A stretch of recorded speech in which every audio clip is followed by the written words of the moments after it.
여기 놀라운 이야기가 들려오고 있습니다. 러시아 전역 70%의 인구가 한국의 제품을 사용한다는 충격적인 통계가 바로 그것인데요. 한국의 기업들을 철수시켜버리고 중국 기업들을 들였던 러시아는 다시 한국 기업들을 모셔오라며 난리가 난 상황이라고 합니다. 영하 30에서 40도의 극한 추위에서도 버텨내는 한국의 기술력에 한국이 그립다고 말하는 러시아에 대체 무슨 일이 벌어졌던 건지 오늘 이야기 지금 시작하겠습니다. 러시아 공영방송에서 기자로 있는 안드레이라고 합니다. 모스크바 시내에 자리 잡은 작은 아파트에서 혼자 생활하고 있습니다. 어느 날 제가 회의실에서 들은 한 통계가 모든 것의 시작이었습니다. 러시아 인구의 70%가 한국 제품을 일상적으로 사용한다. 처음엔 설마 그 정도까지 될까? 하고 반신반의했죠. 왜냐하면 제 주변 지인들이 사용하는 전자제품이나 자동차, 식료품 가운데 한국 브랜드가 많은 건 사실이지만 그걸 일일이 통계로 접하니 실감이 나질 않았습니다. 그런데 얼마 지나지 않아 저는 진짜로 궁금증을 느꼈습니다. 대체 왜 이토록 많은 러시아인이 한국 제품을 선호하는 걸까? 단순히 광고 효과나 저렴한 가격 때문일까? 아니면 러시아 상황에 맞춘 특수한 기술력이라도 있는 걸까? 이런 의문이 머릿속을 떠나지 않았고 결국 취재를 시작하기로 마음먹었습니다. 사실 저는 원래 국제부 소속이 아니라 주로 국내 정치 뉴스를 다루는 편이었습니다. 그러나 이번만큼은 사내에서도 안드레이 네가 이 기획을 맡아보면 좋겠다. 러시아 소비자들과 한국 기업 간의 관계를 깊이 살펴보는 특집을 준비해보자 라는 제안을 받았고 그 말에 저도 흔쾌히 응했습니다. 돌이켜보면 저는 어릴 적부터 한글이나 동양 문화에 막연한 흥미를 품고 있었습니다. 유치원 때 처음 본 동양풍 만화책이 그렇게 신기했거든요. 머나먼 나라 이야기 같았는데 어쩐지 매혹적이기도 해서 부모님께 저 글자들은 무엇이에요? 러시아어가 아니잖아요. 하고 물었던 기억이 납니다.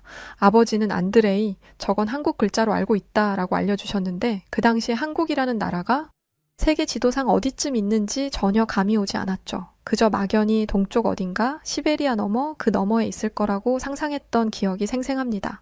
시간이 흘러 제가 기자가 되면서 한국이라는 나라가 생각보다 우리 러시아와 긴밀히 연결되어 있음을 알게 됐습니다. 가장 대표적인 예가 삼성이나 LG 같은 전자제품 회사와 현대기아 같은 자동차 회사였죠. 시내로 나가보면 택시 중 절반 가까이가 현대나 기아 로고를 달고 있고 친구 집에 놀러가면 고해상도 텔레비전이나 냉난방 겸용 에어컨이 삼성, LG 제품인 일이 흔했습니다. 저 자신도 휴대전화만큼은 한국 브랜드를 꽤 오래 써오고 있었고 화질이 좋다, 잔 고장이 없다라는 평가를 주변에서 많이 들었거든요. 그렇다고 해도 과장되어 보였습니다. 그래서 기사 작성을 위해 본격적으로 자료를 모으기 시작했는데 점차 놀라운 사실을 알게 되었죠. 실제로 여러 설문조사나 시장 보고서에서 러시아인에게 가장 신뢰하는 브랜드를 물으면 한국 기업이 최상위권을 차지한다는 점이 반복적으로 확인되었습니다. 한두 곳이 아니라 여러 기관의 조사 결과가 비슷하게 나오더군요. 아, 이건 단순한 호기심으로 끝낼 문제가 아니구나. 저는 그 순간부터 사명감 같은 것을 느꼈습니다. 이왕이면 제대로 알아봐야겠다고 결심했죠. 왜냐하면 러시아에서 이렇게 높은 호감도를 얻기까지 한국 기업들이 걸어온 길이 궁금했거든요. 비슷한 시기 진출했던 서구권 기업들 중에는 망설임 없이 철수해버린 곳도 많았는데 유독 한국 기업들은 자리를 지켰다는 이야기를 언뜻 들은 적이 있습니다. 그 내용이 사실이라면 그게 또 러시아 소비자들의 마음을 움직인 결정적인 계기일 수도 있겠다고 생각했어요. 취재를 시작하겠다고 결심한 날, 저는 부모님 댁에 들러 이야기를 꺼냈습니다. 어머니, 아버지, 저 이번에 한국 제품과 러시아인의 관계에 대해 기사 준비를 해보려고 하는데 혹시 생각나시는 에피소드 있으세요? 하고 말이죠. 그러자 어머니가 밝게 웃으시며 대답하셨습니다. 엄마는 잘 모르겠지만 예전에 옆집 아주머니가 한국 텔레비전을 바꾼 뒤에 삼성 건 잘 안 망가지더라. 그리고 조금 고장나면 기사도 금방 와주더라 라고 칭찬하곤 했단다. 아버지도 덧붙여 아버지가 가끔 가는 카센터에서도 현대차는 엔진 성능이 꽤 좋다고 하던데 영하 20도 내려가도 시동이 잘 걸리는 게 큰 장점이래. 안드레이, 네가 한번 직접 확인해 보렴이라고 조언해 주셨습니다. 저는 취재에 앞서 1990년대 말 러시아가 겪었던 극심한 경제 위기에 관한 자료를 되짚어보기로 했습니다. 어렴풋이 기억하실 분들도 있겠지만 그 시절 러시아는 국가 부채 상환 유예라는 폭탄 선언을 하며 금융시장이 사실상 마비되었고 수많은 외국 기업들이 빠르게 철수했습니다. 제 선배 기자들은 그 시절에는 현지 가게가 죄다 문을 닫아 텅 빈 거리에 바람만 횡하니 불었지라고 표현하곤 합니다. 하지만 제가 수집한 기사와 인터뷰를 종합해보니 신기하게도 끝까지 자리를 지킨 기업들이 있었다고 하더군요. 그중에는 한국에서 온 삼성전자나 LG전자 같은 전자회사와 현대기아 같은 자동차 회사가 유독 눈에 띄었습니다. 이들은 판매량이 뚝 떨어졌음에도 현지 법인과 유통망을 정리하지 않고 오히려 이 고비가 지나면 러시아는 다시 큰 시장이 될 것이다 라는 믿음을 버리지 않았다는 것입니다. 저는 그 믿음의 근거가 무엇이었는지가 궁금했습니다. 그래서 사내 전산망에 남아있는 옛날 기사들을 하나하나 뒤적였습니다. 당시 한국 기업들은 해외 시장 선택지가 풍족하지 않았고 어디로 가도 마찬가지로 어려운 시기였으니 오히려 러시아에 남아서 회복을 기다렸다라는 해석도 있었고 딜러사와 맺었던 계약 관계 때문에 쉽게 발을 뺄 수 없었다라는 분석도 보였습니다. 그러나 한 가지 확실한 건 이들이 어렵다는 이유만으로 서둘러 떠나지 않았다는 사실입니다. 책상 앞에서 자료만 들여다보고 있을 순 없다고 생각한 저는 오래전부터 러시아 유통업계에 몸담아왔다는 이반이라는 분을 어렵사리 섭외했습니다. 이반은 모스크바 외곽 소규모 물류창고의 운영자였고 예전엔 여러 전자제품을 도매로 받아 유통하던 일을 했다더군요. 약속 장소는 삐걱대는 목재 테이블이 놓인 허름한 카페였는데 거기서 마주한 이반은 머리카락이 희끗희끗한 온화한 인상이었습니다. 안드레이 기자님, 제가 아는 범위 내에서 말씀드릴게요. 이반은 뜨거운 차를 한 모금 마신 뒤 차분히 이야기했습니다. 그 시절 여기저기서 파산이 일어났습니다. 현지 딜러들이 외상으로 물건을 떼어갔는데 막상 러시아 경기가 추락하니 돈을 갚을 방법이 없었죠. 대부분의 외국 기업들은 망하기 전에 당장 떠나자 하고 떠나버렸습니다. 그때 한국 기업 일부가 끝까지 남아 빚을 조금씩 받아내거나 그게 어려우면 담보를 받아서라도 현지 업체가 다시 일어설 기회를 주었다고 들었습니다. 그 대표적인 사례가 삼성과 비스트 사이의 건물 문제였죠. 비스트라는 이름은 저도 자료를 보며 여러 번 접한 적이 있었습니다.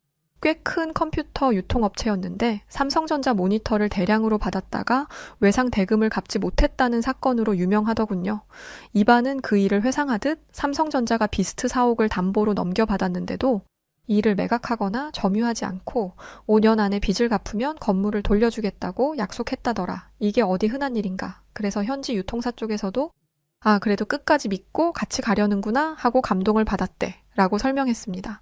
저는 그 얘기를 듣자마자 머리가 번쩍했습니다. 보통은 기업이 대금을 회수하기 위해 담보로 받은 건물을 곧장 처분해버릴 텐데 그 건물에 손도 대지 않고 기다려줬다니.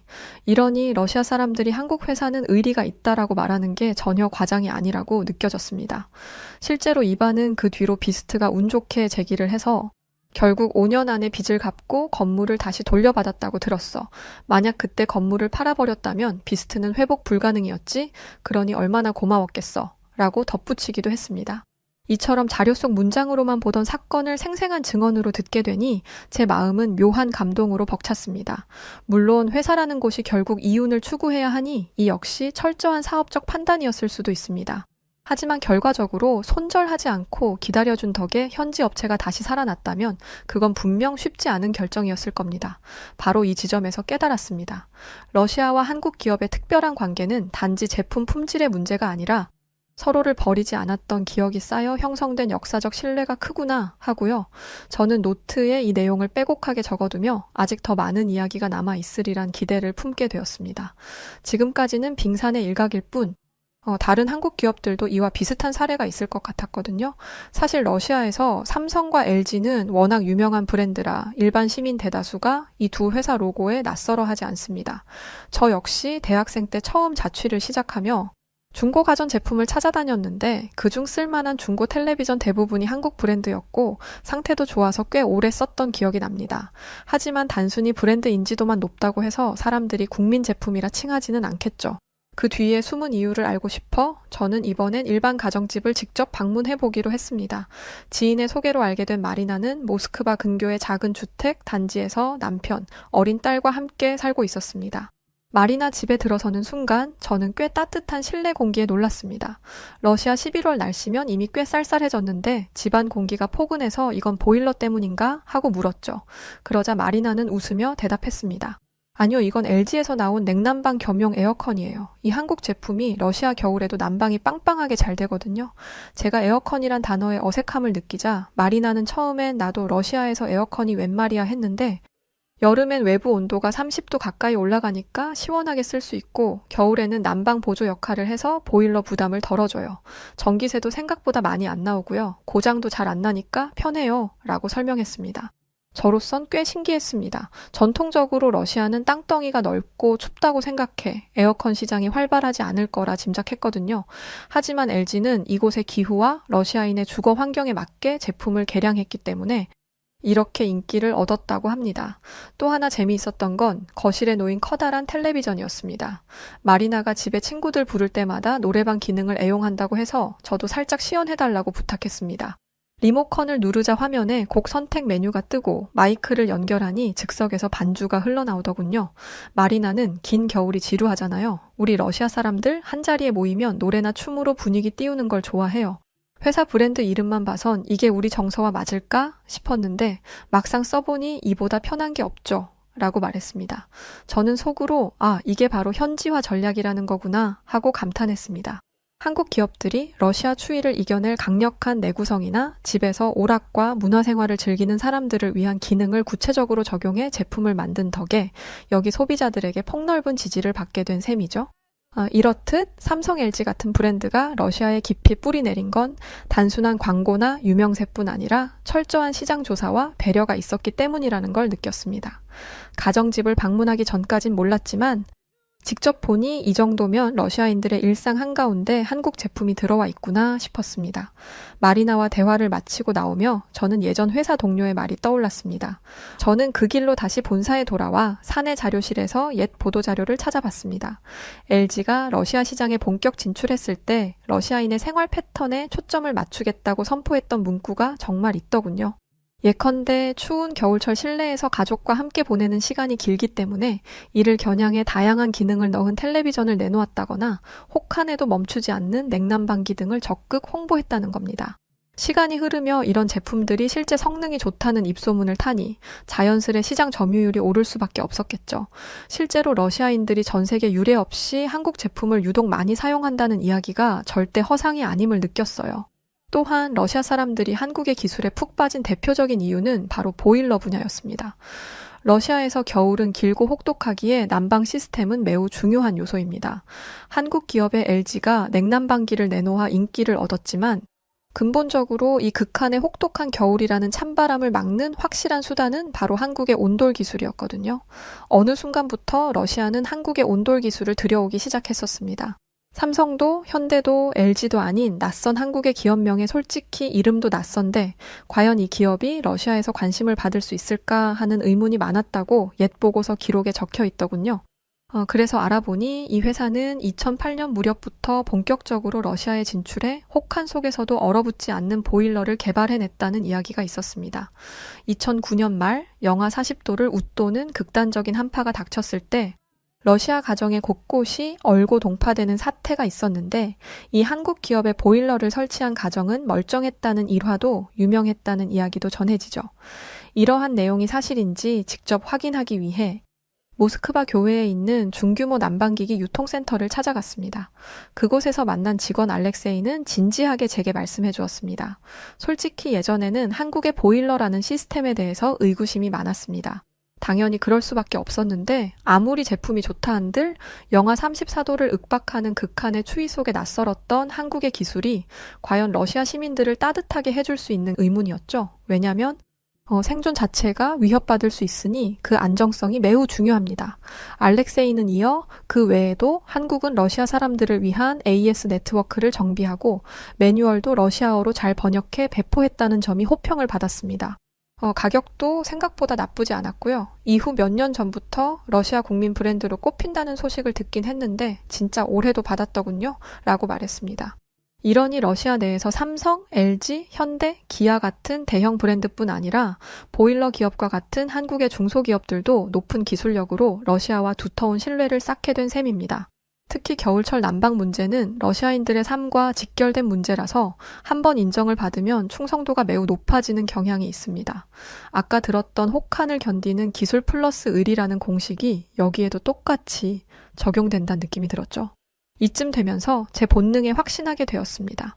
우리 러시아인이 한국 기업을 사랑하는 원인은 단순하지 않다. 의리, 기술력, 현지화, 그리고 거기에 더해 애프터 서비스 같은 세부 요소들이 종합적으로 작용해서 지금의 국민 제품 이미지를 만들었구나. 그렇게 한 줄로 정리하자니 제가 이 취재를 통해 얻은 교훈이 확고해졌습니다. 물론 보일러라는 게 가전제품처럼 눈에 확 띄진 않지만 집이나 건물 내부에 깊숙이 자리 잡고 매일같이 돌아가는 필수 장치입니다. 혹한 속에서 아무 문제 없이 작동한다면 이용자들은 커다란 신뢰를 느낄 수밖에 없습니다. 게다가 글로벌 기업이라 할지라도 러시아 기후와 문화에 부합하는 기술을 따로 개발해내야만 살아남을 수 있다는 점이 다시 한번 입증된 셈이기도 합니다. 그리고 자동차 이야기를 빼놓을 수 없습니다. 러시아 길을 조금만 돌아봐도 택시로 쓰이는 차량 중에서 현대나 기아 로고를 단 차를 정말 많이 발견하게 됩니다.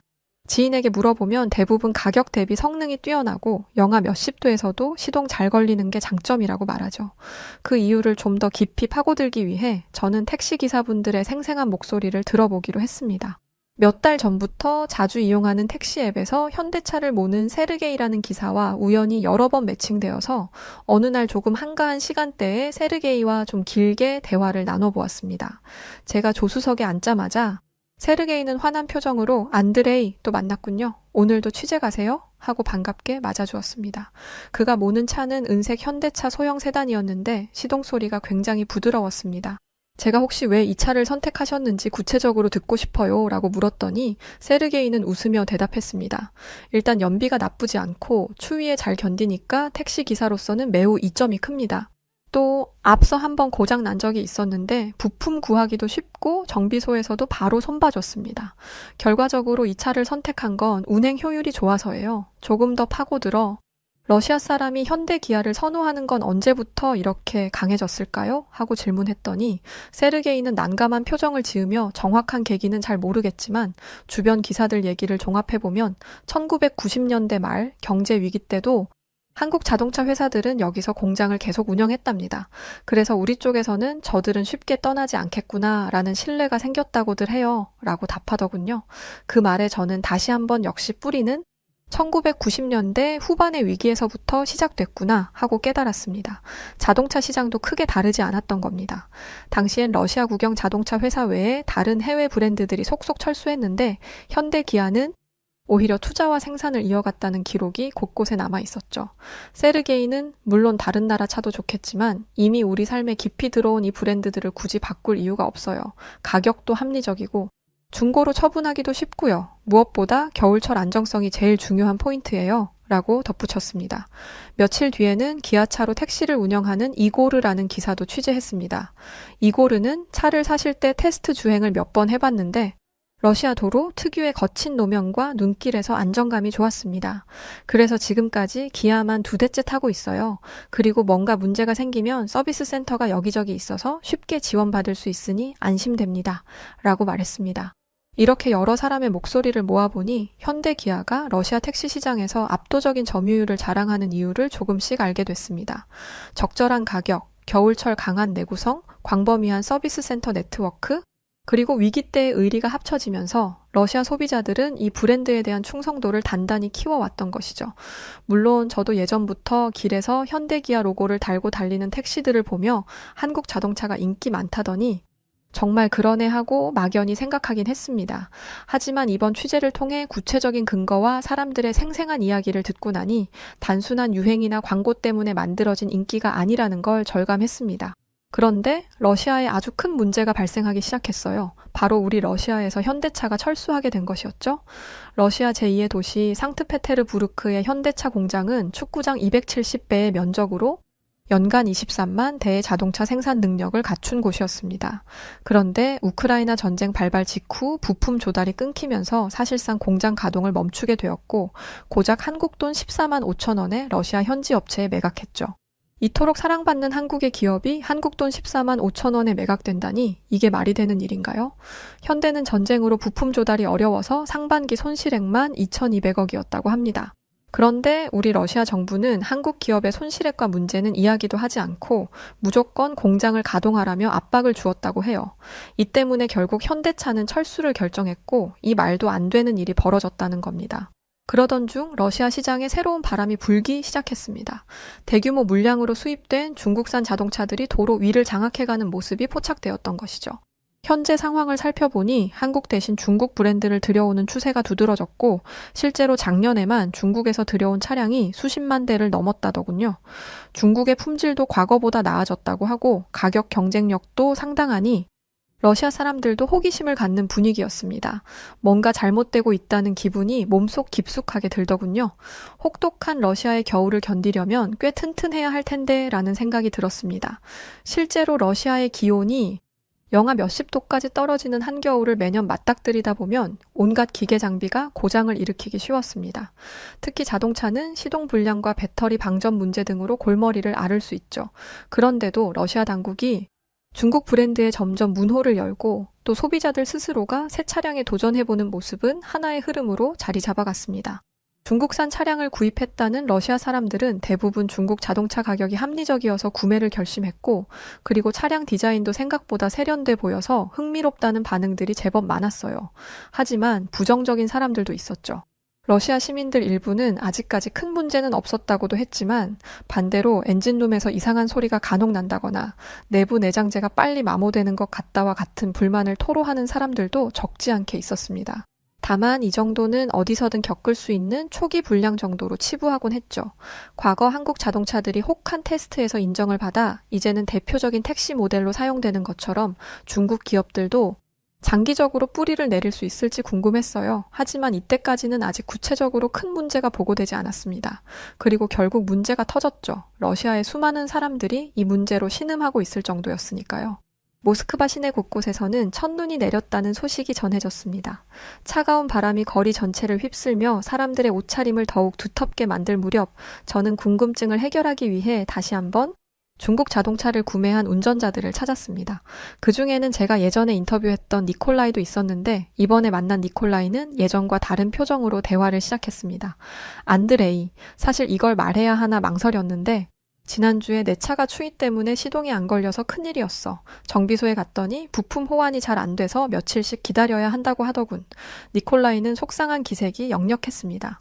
그래도 혹시 간단한 수리나 해결책은 없었나요? 라고 묻자 니콜라이는 글쎄 정비소에서는 대체 부품을 구해보겠다고 했는데 중국 본사에 주문을 넣어야 한다니 시간이 꽤 걸린다네. 예전에 현대자동차나 기아자동차 탈 때는 이 정도 문제는 금방 처리됐던 걸 생각하면 좀 답답하지라고 대답했습니다. 비슷한 시기에 다른 운전자들에게서도 추위로 인해 배터리가 급속도로 방전된다는 불만이나 내장재가 갈라지는 문제가 나온다는 전원이 들려왔습니다. 일부 모델은 안전장치가 제대로 작동하지 않아 미끄러운 도로에서 위험한 상황에 처했다는 소문까지 돌았습니다. 러시아의 중국 자동차를 판매하는 매장 대표는 우리도 이렇게까지 문제가 많을 줄 몰랐습니다. 물론 모든 차량이 그렇다는 건 아니지만 러시아의 극한 기온을 완벽히 대비하지 못한 설계가 일부 있었던 것 같습니다. 지금 본사와 협의해서 대책을 마련 중인데 시간이 좀 필요합니다. 라고 토로했습니다.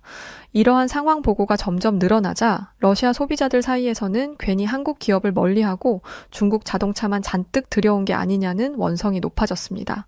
저는 온라인 커뮤니티에서도 비슷한 불만글이 쇄도하는 광경을 포착했습니다. 사람들이 현대자동차를 다시 불러오라, 기아자동차가 있었으면 겨울철 운전이 훨씬 수월했을 거다라고 주장하는 글을 연이어 게시하는 모습이었습니다. 저는 이 변화를 카메라에 담기 위해 모스크바 시내 정비소 몇 곳을 돌았고 겨울인데도 한참 작업에 몰두하는 정비사들의 땀에 젖은 모습도 촬영했습니다.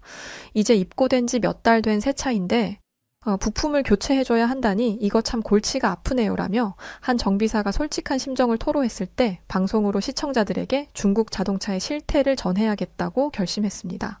러시아 공영방송 뉴스 편집회의에서 제가 제안한 러시아 겨울 혹한속 자동차 실태 리포트가 채택되었습니다. 동시에 과거 한국 기업들이 어찌하여 러시아의 위기를 함께 헤쳐왔는지에 대한 특집 보도도 함께 기획되었습니다.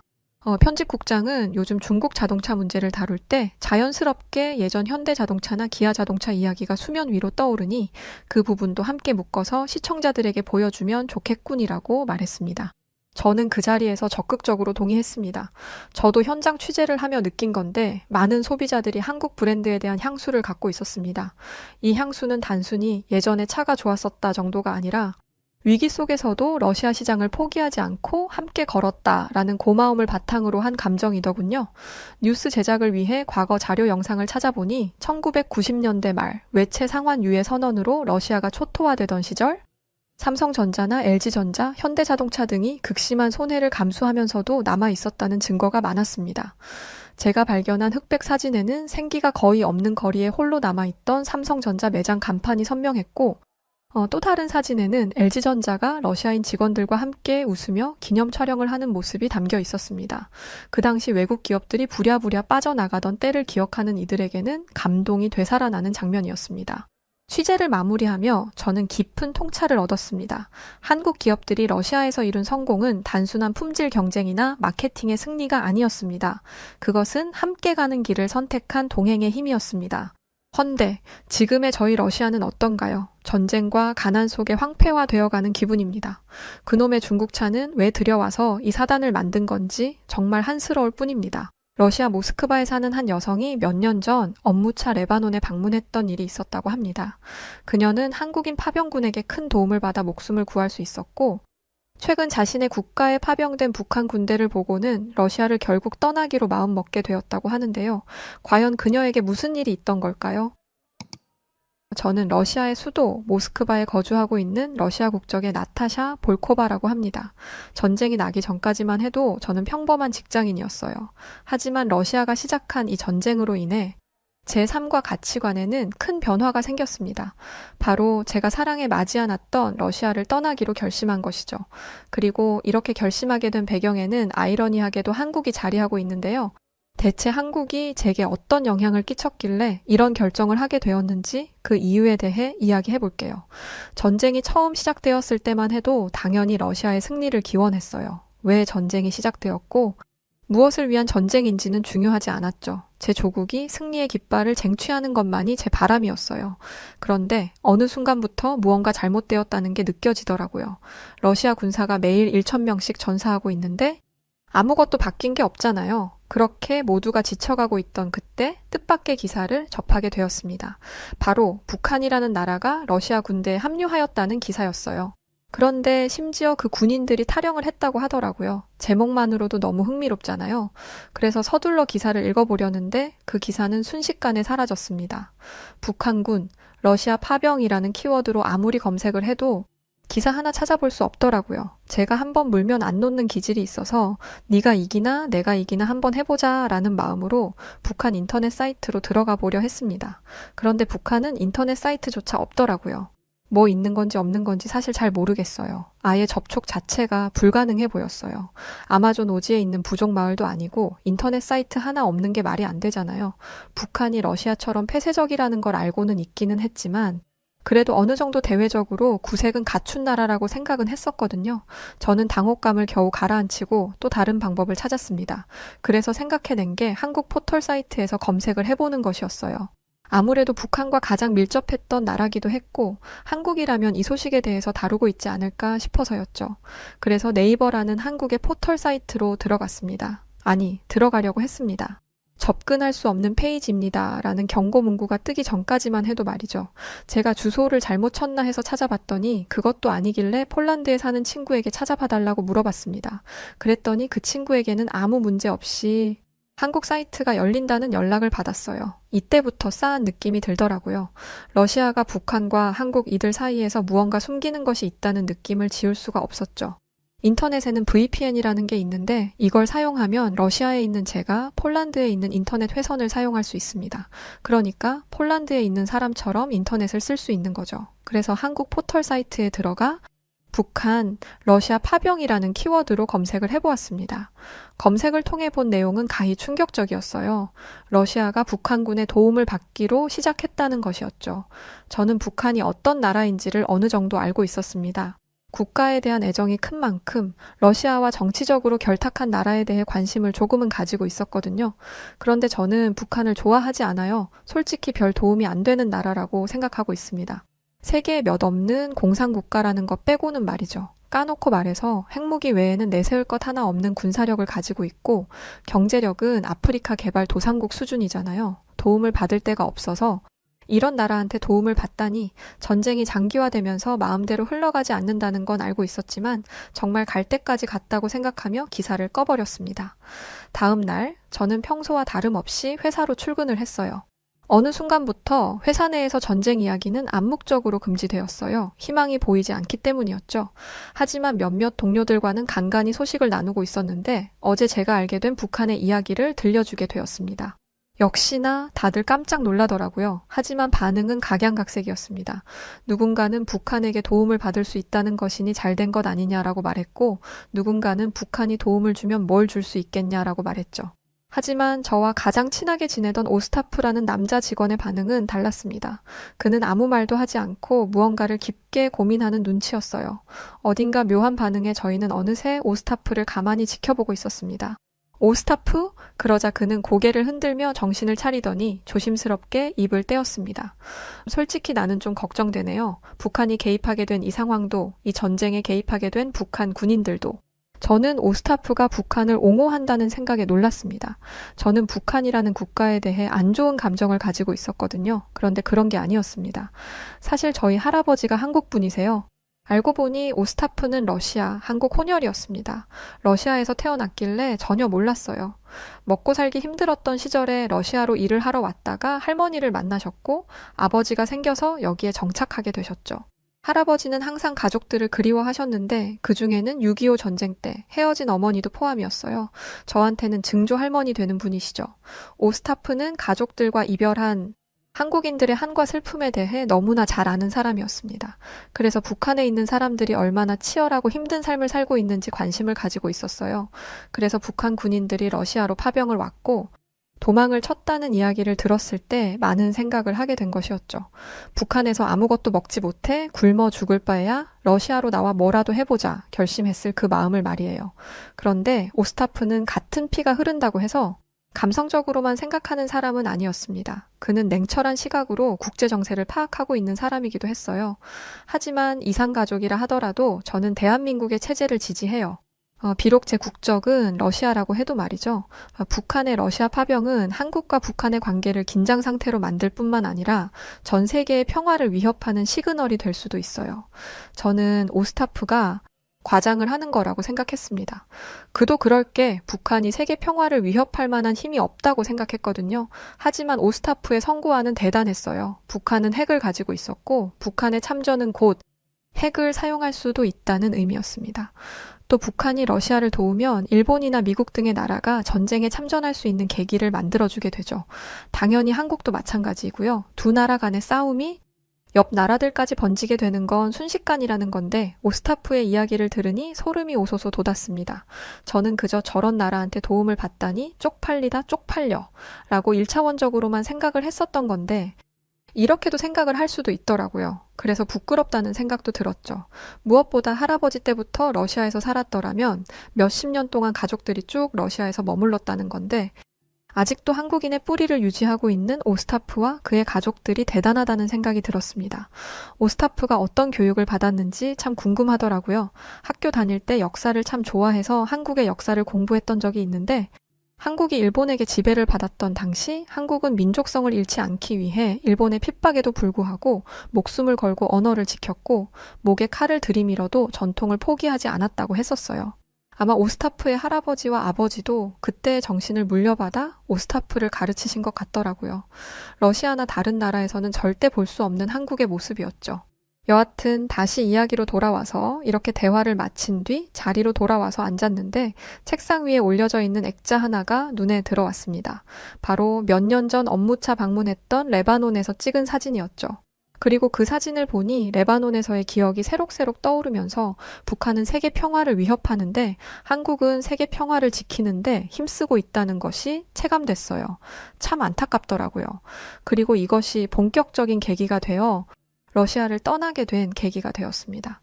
레바논으로 출장을 갈 사람이 필요하다는 지시를 받았을 때 모두가 가기를 꺼려했어요.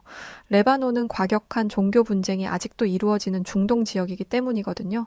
하지만 빠른 승진이 목표였던 저는 레바논 출장에 자원했습니다. 이슬람 과격파의 폭탄 테러 같은 게 빈번한 곳이라 두렵지 않았다면 거짓말이겠죠. 하지만 걱정한 것 치고 레바논은 꽤 멋진 도시였어요. 중동의 유럽, 중동의 파리라는 말이 무슨 의미인지 알겠더라고요. 그런데 멋진 광경에 방심해버린 저는 그만 길을 잃고 말았고 설상가상으로 가로등의 불빛마저 꺼지는 바람에 제가 서 있는 곳이 어디인지조차 모르는 상황이 되어버렸어요. 심지어 인터넷까지 먹통이 되었는데 너무 무서워서 다리가 떨리더라고요. 그런데 그때 어둠의 구석에서 무언가가 움직이는 게 보였어요. 슬그머니 몸을 드러낸 그것은 손에 커다란 무기를 들고 있는 한 남성이었습니다. 마체테라고 하는 어마무시한 무기였죠. 그 남자는 한 발자국씩 저에게로 다가왔고 공포심에 제대로 보지 못했지만 저를 보며 음흉하게 웃고 있는 것만 같았어요.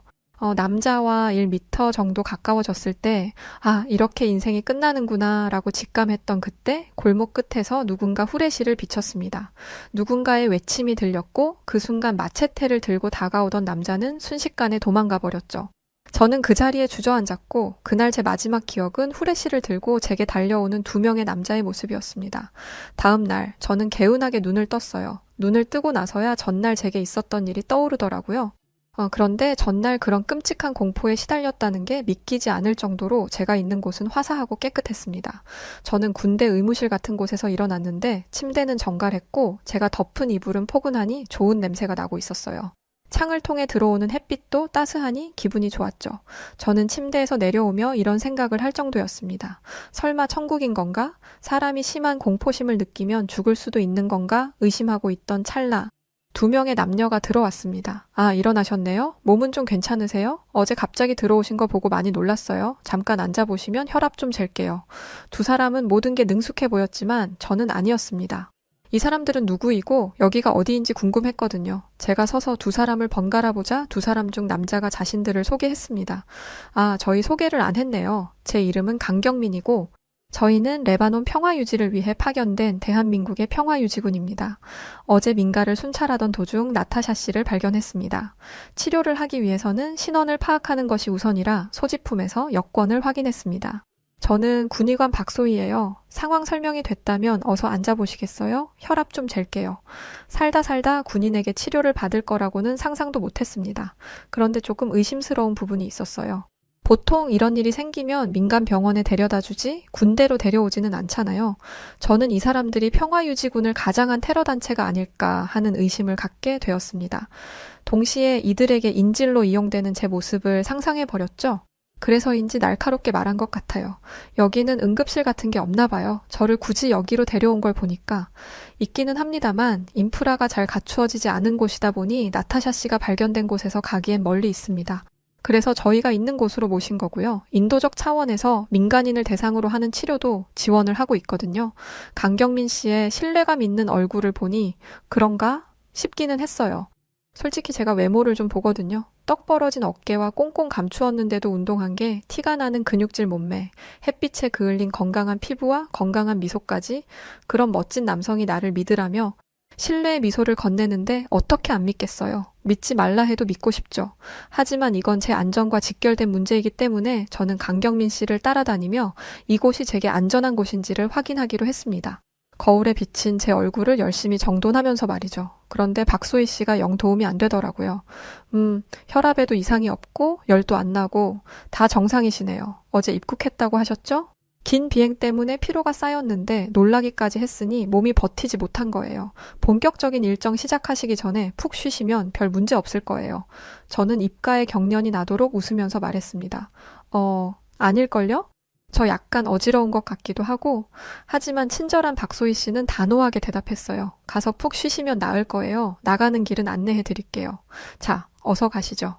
민간인을 위해서 개방된 곳이기는 했지만 민간인만을 위한 곳은 아니니 이용에 제한이 있을 거라는 건 알면서도 아쉽더라고요. 저는 저를 향해 손을 흔드는 강경민 씨를 아련하게 바라보며 대한민국의 기지를 떠나야만 했습니다. 그런데 첫날 밤에 은인들과의 2번째 만남은 얼마 지나지 않아 이루어졌어요. 저는 해외에 나가면 꼭 그달아 시장 구경을 하러 가는데요. 시장에 나가보니 유난히 한 곳이 북적이더라고요. 무슨 행사라도 하나 싶어 인파를 헤치고 들어갔는데 그곳에는 군복을 입은 사람들이 줄을 지어 지나가고 있었습니다. 그리고 레바논 사람들은 그들의 주위를 둘러싸고 인사를 건네고 있었죠. 시장 상인들 중에는 먹을 것을 공짜로 주는 사람들도 있었어요. 연예인도 아니고 군인들을 이렇게 반겨주는 건 난생 처음이었습니다. 게다가 그들이 반기는 군인들은 레바논 군인도 아니었어요. 제가 전날에 보았던 대한민국 국기를 붙이고 있는 한국 군인들이었죠. 한국 군인들 중 가장 앞에 서 있는 대장으로 보이는 사람은 아주 유창한 레바논 언어로 사람들에게 인사를 건넸는데 상인들의 이름을 다 외우고 있는 것처럼 사람들의 이름을 하나하나 불러가며 인사를 건넸습니다. 그러더니 한 과일 가게로 가더라고요. 가장 허름한 가게였죠. 저는 그 모습을 보면서 아니 가더라도 좀 좋은 곳으로 가지 한국에서 왔으면 돈도 많을 텐데 라고 생각했습니다. 그런데 제가 더 놀란 점은 그 사람이 흥정을 하기 시작했다는 거였어요. 이 점에서는 솔직히 실망했습니다. 한국인이고 파병까지 왔으면 돈도 꽤 벌 텐데 레바논 시장 상인을 상대로 흥정을 한다고? 저건 좀 너무하네. 돈도 잘 못 버는 사람 같은데 사람 벗겨먹는 것도 정도껏 해야지. 그런데 시장 상인의 반응은 의외였어요. 아주 흔쾌히 흥정에 응한 것도 모자라 과일을 얹어주기까지 하더라고요. 뭐지? 여기에서는 이게 문화인가? 라고 생각하며 혼란스러워하던 찰나 전에는 보지 못했던 훈훈한 장면을 보게 되었습니다. 그 군인이 자기가 산 과일을 주변에 있는 아이들에게 나눠주기 시작한 것이었어요. 아이들은 익숙하다는 듯이 땡큐 미스터 킴, 땡큐 엉클 킴을 외치며 과일을 받아들었습니다. 한국 군인의 놀라운 행동은 여기서 끝이 아니었습니다. 그 시장 상인의 옆에 있는 자녀에게 흥정을 해서 아낀 돈을 용돈으로 주는 것이 아니겠어요? 결국 그는 돈을 덜 준 것도 아니었고 심지어 그 돈을 다른 이들을 위해 쓴 것이었습니다. 그 모습을 보니 레바논 시장 상인들이 한국 군인들에게 열광하는 이유를 알겠더라고요. 저와 동행했던 현지 가이드는 이들은 시장에 나올 때마다 이런 식으로 상인들을 돕는다고 했어요. 어린아이들과 공놀이를 해주기도 하고 무거운 물건을 들어주기도 하면서 시장 상인들의 가장 가까운 곳에서 함께 한다고 했죠. 바로 그때 한 아이가 선두에 선 대장에게 뛰어가는 게 보였습니다. 전속력으로 뛰는 바람에 저대로라면 넘어질 게 뻔하다 생각하던 그때 대장이 가뿐하게 아이를 안아드는 게 보였어요. 아이는 해맑게 대장의 품으로 파고들었고 한국인 대장은 능숙한 레바논어로 아이와 대화를 나누었습니다. 멀리 있어서 어떤 대화를 하는지는 자세히 들리지 않았지만 아이의 표정이 무척 행복했다는 것만큼은 누구보다 잘 알아요. 대장이 한 아이를 안아주자 주변에 있던 아이들 모두가 모여 자기도 안아달라며 팔을 벌리고 껑충껑충 뛰기 시작했습니다. 저는 애들을 별로 좋아하지 않아서 그런 모습이 좀 불편하게 보이더라고요. 저러면 꽤 귀찮을 텐데요. 한국 애들도 아니고 다른 나라 애들이잖아요. 그러자 레바논 가이드는 웃으면서 대답했습니다. 저희도 그렇게 생각해서 처음엔 눈치 많이 봤어요. 그런데 저분은 정말 진심으로 우리 아이들을 예뻐해 주세요. 사실 저 아이들 대부분 아버지가 없거든요. 몇 년 전 폭격으로 인해서 여기 대부분이 폐허가 됐었어요. 그때 많은 사람들이 실종되거나 사망했죠. 그중에는 시신을 도난당한 경우도 있는데 저 대장님은 그게 안타까워서 아이들한테 더 잘해주시는 거예요. 한국 군인들은 주기적으로 희생자분들 무덤에 가서 추모식도 하고 저희 아픔에 공감하려고 노력해주세요. 이 얘기를 들으니 한국 군 대장님의 모습이 새삼 다르게 보이더라고요. 한 명 한 명 빠지지 않고 안아주는 모습을 보니 괜히 제 코가 시큰해졌습니다. 이제야 한국 군인들이 다닐 때마다 열광하는 이유를 정확히 알게 되었고요. 이런 모습 때문에 평화유지군의 역할이 이런 것인 줄로만 알았습니다. 그런데 늦은 점심 식사를 하기 위해 방문한 식당에서 한국 평화유지군의 진짜 임무를 보게 되었어요. 제가 있던 곳은 건물 5층에 위치한 식당이었는데 날이 좋아서 테라스에서 밥을 먹으려던 찰나였습니다. 지대도 높고 건물도 높다 보니 골목 사이사이가 잘 보이더라고요. 그런데 그때 인적 드문 골목에서 한국 군복을 입은 군인 3명이 민첩하게 움직이는 게 보였어요. 몸을 숙인 채 수신호를 보내며 무언가를 정찰하는 것처럼 골목을 살피고 있었죠. 심지어 그들의 손에는 총기가 들려 있었습니다. 저는 가이드를 툭툭 치면서 저게 뭐 하는 거냐고 물어보려 했습니다. 그러자 가이드는 검지를 입가에 가져다 대며 쉿 하는 소리를 냈어요. 깜짝 놀라 다시 고개를 돌려 한국군 쪽을 돌아보았는데 수상쩍은 가방을 들고 있는 한 사람이 이미 제압이 된 상황이었습니다. 그리고 얼마 뒤 군인 몇 명과 레바논 경찰들이 와서 그 사람을 연행해 갔죠. 지금 체포를 한 건가요? 이 대낮에? 테러는 낮과 밤을 가리지 않으니까요. 한국 군인들이 시장에 나온 이유는 그저 아이들과 놀아주기 위함이 아니었습니다. 인파들을 한 곳으로 모은 뒤 일부 인원들은 골목 구석구석을 다니며 거동 수상자가 없는지 순찰을 다녔던 것이죠. 순찰 결과 위험 인물로 추정되는 사람이 없으면 다행이지만 만약 있다면 이런 식으로 체포를 한다고 했습니다. 아까 시장에서 봤던 한국 군인분들 가방엔 총이 들어있어요. 그 정도로 레바논은 위험한 지역이죠. 하지만 이런 곳에서 우리가 평화로운 시간을 보내고 웃을 수 있는 건 평화 유지를 위해 노력해주는 한국 군인분들 덕분이에요. 그래서 우리는 늘 감사한 마음을 가지고 있어요. 생각해보면 저도 한국 군인들에게 발견이 되어 큰 위험에서 벗어날 수 있었죠. 이걸 의식하면서 다니다 보니 레바논 전체가 한국으로 둘러싸여 있더라고요. 저는 아이러니하게도 태권도가 한국의 전통 무술이라는 걸 레바논에서 알았습니다. 한국에서 온 평화유지군이 레바논 시민들을 위한 프로그램 중 하나로 태권도를 가르치고 있다더라고요. 긴장 상태에 있으면 사람들이 예민해지고 공격적으로 변하기 쉬운데 이런 무술을 익히면 심신을 단련할 수 있으니 굉장히 도움이 되고 있었죠. 심지어 제가 레바논에 방문했을 때는 한국어 말하기 대회가 열리고 있었습니다. 저는 한국어를 한마디도 하지 못해서 누가 잘하고 잘못하는지는 알지 못했지만 한복이라는 한국의 전통 의상을 곱게 입고 자신이 준비한 대본을 읽어 내려가는 참가자들을 보면서 감탄했던 기억이 나요. 그들의 노력에도 감탄했지만 언어를 배운다는 건 그만큼의 애정이 있다는 거잖아요. 당시에는 K-팝이나 K-드라마가 크게 유행이었던 시절도 아니었는데 말이죠. 레바논인들에게 한국에 대한 애정을 심어준 건 한국의 평화유지군이었어요. 저는 그들의 노고에 감탄했을 뿐만 아니라 타국인임에도 불구하고 존경하는 마음을 가지게 되었습니다.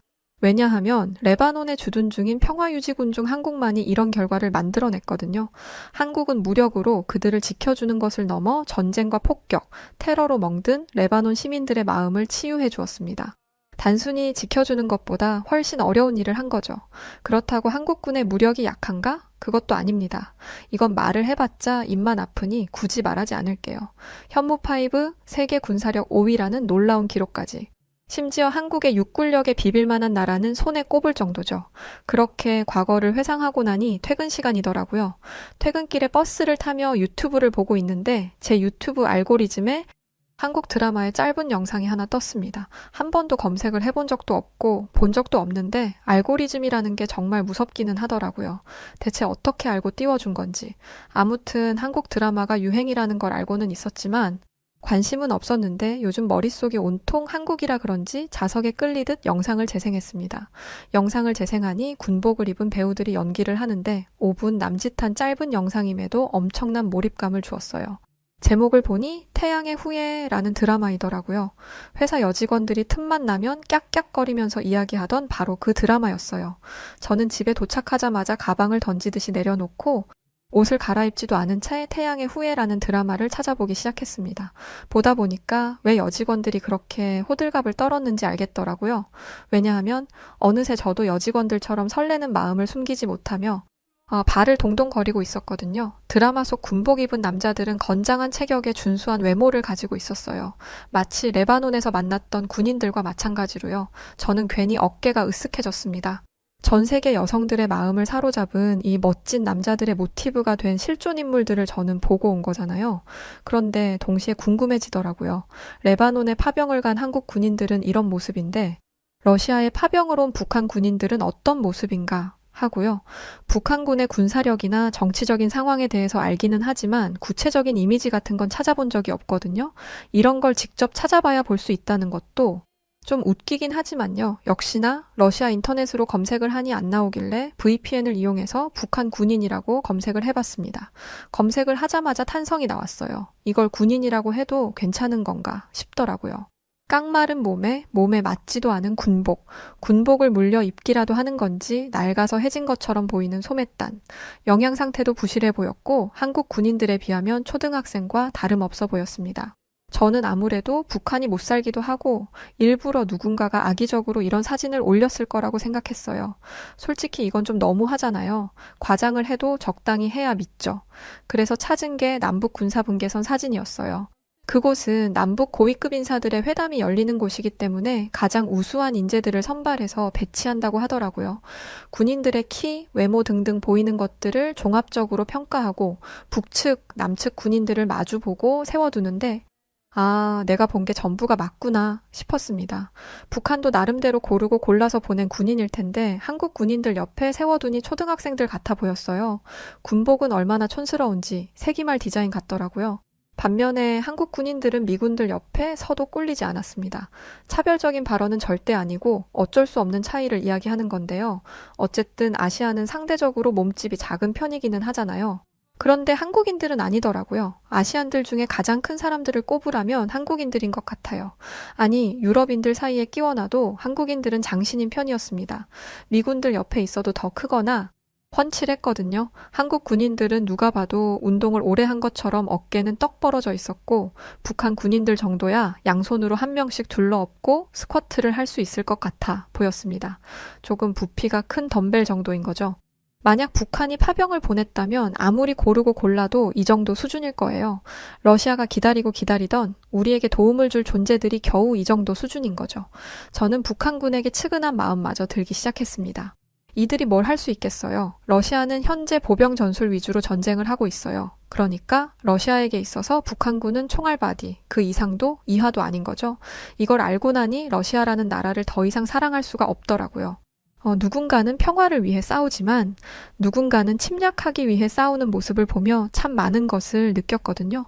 무엇보다 러시아나 북한의 군사력은 빼앗기 위해 발전한 것이지만 한국은 지키기 위해 발전한 것임을 알게 되었습니다. 이게 바로 인간이 추구해야 하는 바가 아닐까요? 저는 이런 비극이 어서 끝나기만을 바랄 뿐입니다.